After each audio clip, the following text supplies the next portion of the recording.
পেঁয়াজ তোলা থেকে শুরু করে মাঠের কাজ এবং খাওয়া দাওয়া মাঠেই করলাম। তো হ্যালো বন্ধুরা, তোমরা সবাই কেমন আছো? আশা করি অনেক ভালো আছো, আমিও ভালো আছি। আবারও চলে আসলাম একটি নতুন মিনি ব্লগ ভিডিও নিয়ে। আজকে আমি আর আমার ছোট ভাই সকাল সকাল বেরিয়ে পড়লাম মাঠের জন্য। তো আমি আর ও ফাইনালি চলে আসলাম মাঠে, কারণ আজকে আমাদের জমিতে বিছন ছেটাবো, সেটা হচ্ছে গমের বিছন। সেই কারণে তো চলে আসলাম। আর এখানে কিছু দাদারা পেঁয়াজ তুলছিল, সেগুলো দেখছিলাম। তো ওগুলো দেখতে দেখতে দেখো, আমাদের এই গমগুলো আমরা জমিতে বিছাবো, সেখানে আগে থাকতে সার ফেলছিলাম। সার ফেলার পরে আমরা বিছন ছিটিয়ে কমপ্লিট করে ওই জমি থেকে চলে আসলাম আর একটা জমিতে। এই জমিতে আসার পরে আমি গমের বিছনগুলো ছেটাচ্ছিলাম। তারপরে যে জমির ধারে এই যে ধানের, এগুলো কি বলে, আমাদের দিকে তো গোড়া বলে, তোমাদের দিকে কি বলে কমেন্টে জানিও। ওগুলো করার পরে আমার এই কাজগুলো সম্পন্ন হলো। তারপরে আমি একটু বিশ্রাম নেওয়ার জন্য চলে গেলাম একটা গাছতলায়। ওখানে যাওয়ার পরে আবার বিশ্রাম নেওয়া শেষ করে আমি এই ডালগুলো বাড়িতে নিয়ে যেতে হবে, সে কারণে এগুলো আমি বাঁধছিলাম। সুন্দর করে বেঁধে নেওয়ার পরে আমি একটু বিশ্রাম নেওয়ার জন্য আবারও আমি চলে যাচ্ছিলাম একটা গাছতলায়। তারপর আমি দেখি যে আমার একটা ছোট ভাই খাবার নিয়ে চলে এসেছে। সে কারণে আমি সব ছোট ভাইদেরকে নিয়ে খাবার জন্য আমি বসে পড়ি। তো এখানে বসে পড়ার পরে আমি সবাইকে সমানভাবে খাবারগুলো ভাগ করে দিই। ভাগ করে দেওয়ার পরে আমরা মাঠেই খাবার খাওয়া শুরু করি। তো মাঠে যে খাবার,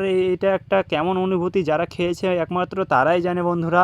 যারা খেয়েছো তারা অবশ্যই কমেন্টে জানো বন্ধুরা। আজকের জন্য এতটুকুই, দেখা হচ্ছে আবার নেক্সট ব্লগে। ততক্ষণ তোমরা লাইক, কমেন্ট, শেয়ার সবকিছু করে দিও। আর কেমন হয়েছে ভিডিওটা অবশ্যই কমেন্টে জানিও। টাটা।